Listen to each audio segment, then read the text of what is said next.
फिर से खोलने के लिए ईरान और ओमान के बीच एक बड़ा समझौता होने वाला है। अमेरिका और ईरान जंग के बीच दुनिया भर में कच्चे तेल की सप्लाई के लिए सबसे जरूरी रास्ते पर हालात बहुत खराब हो चुके हैं। इसी वजह से अब समुद्री रास्ते नए प्लान के तहत जहाजों के आने जाने का रास्ता बांट दिया गया है और आने वाले जहाज ईरान के किनारे से होकर गुजरेंगे, वहीं जाने वाले जहाज ओमान के तट के पास से निकलेंगे।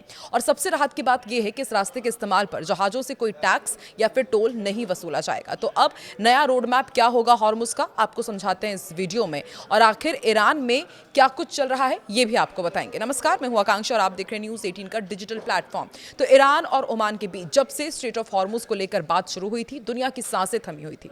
लगभग सभी को यह लग रहा था कि दोनों देश इस रास्ते से गुजरने वाले जहाजों से टैक्स वसूलने वाले हैं, जिसकी वजह से दुनिया भर में तेल के दाम आसमान छूने भी वाले थे। हालांकि ईरान ओमान की हॉर्मुज डील को लेकर के हाल ही में एक ऐसी खबर सामने आई है कि सभी की घबराहट दूर हो जाएगी। असल में दोनों देश हॉर्मुज खोलने का ब्लूप्रिंट बना रहे हैं। हॉर्मुज पर हालात इतने उलझे हुए हैं कि हॉर्मुज में एंट्री और एग्जिट के दो अलग अलग रास्ते बनाए जा रहे हैं। हॉर्मुज में आने जाने वाले जितने भी टैंकर्स हैं उनको लेकर के क्या ब्लूप्रिंट है वो भी आपको बता दें। देखिए, तेल टैंकर, अमेरिका और ईरान चल रही ईगो की लड़ाई में पूरी दुनिया पिस रही है, ये तो आप जानते ही हैं। ईरान ने ट्रंप पर प्रेशर डालने के लिए स्ट्रेट ऑफ हॉर्मुज को दुनिया का सबसे खतरनाक रास्ता बना दिया। अब जाकर इसे खोलने की कोशिशें हो रही हैं। जंग के बीच हॉर्मुज के आसपास कई सी माइंस भी बिछी होने की बात सामने आई थी। यानी अब पहले की तरह जहाज कहीं से निकल नहीं सकते, अब उन्हें बताए गए सुरक्षित रास्ते से ही गुजरना होगा। ऐसे हालातों के बीच हॉर्मुज दोबारा खोलने के लिए अब नया फॉर्मूला तैयार किया गया है। ईरान और ओमान के बीच एक ऐसे समझौते पर अंतिम सहमति बन रही है जिसके लागू होते ही खाड़ी के समुद्री मार्ग से जहाजों का आना जाना फिर से शुरू हो सकता है।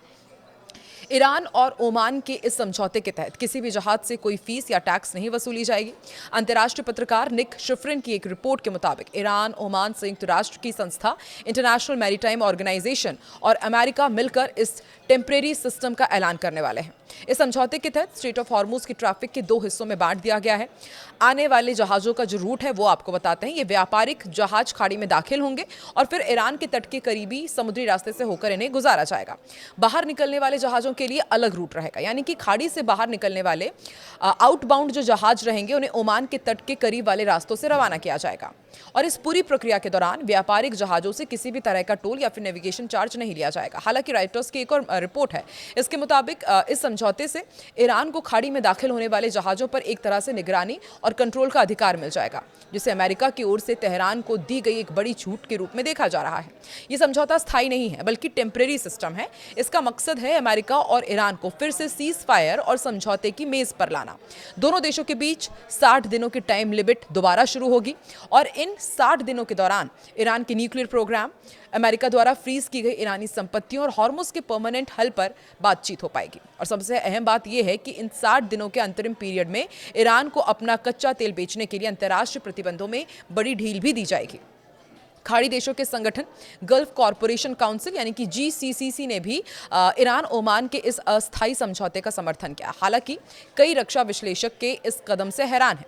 विशेषज्ञों का यह भी मानना है कि अगर ये डील फेल होती है तो ईरान दोबारा हॉर्मुज के रास्ते को पूरी तरह ब्लॉक कर सकता है। इसके बावजूद खाड़ी देशों का इस व्यवस्था पर राजी होना इस बात का सबूत है कि इस समय पश्चिम एशिया के देश वैश्विक आर्थिक संकट से बचने के लिए किसी भी तरह से व्यापार दोबारा चालू करना चाहते हैं। इधर ईरान के अंदर बहुत तेज हलचल हो रही है। ईरान की सत्ता के भीतर नई हलचल ने देश की राजनीतिक स्थिति को लेकर कई सवाल खड़े कर दिए हैं। सर्वोच्च नेता अली खामेनेई के परिवार से रिश्तेदारी रखने वाले प्रभावशाली धर्मगुरु मोहम्मद बाकिर खरारजी ने एक वीडियो जारी किया है, जिसमें वो मौजूदा इस्लामी गणराज्य की व्यवस्था को बदलकर इस्लामी सरकार स्थापित करने की विस्तृत योजना का दावा करते दिखाई दिए।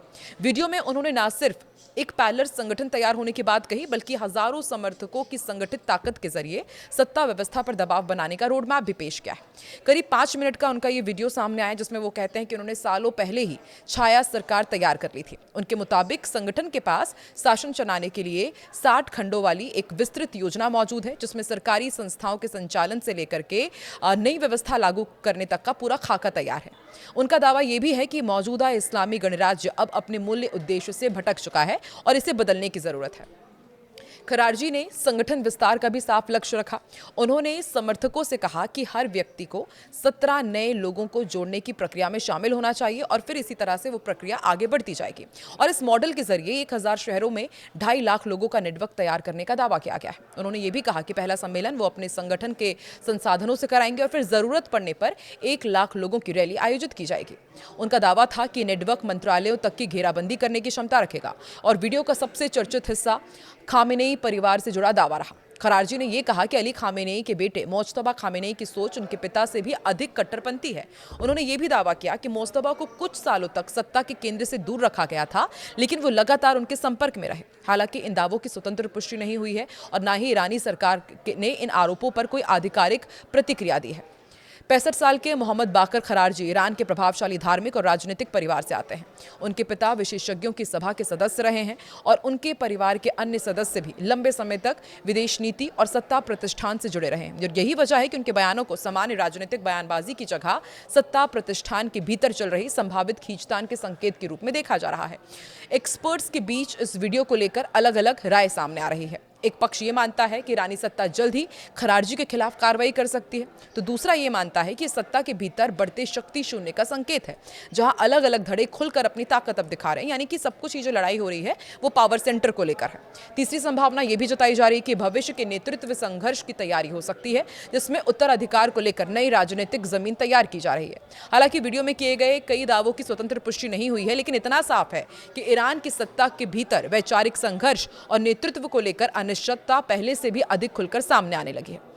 आपको क्या लगता है कि क्या ईरान में एक बार फिर से सत्ता परिवर्तन होगा? क्या मुस्तफा खामेनेई के सामने खरारजी बगावत पेश करेंगे?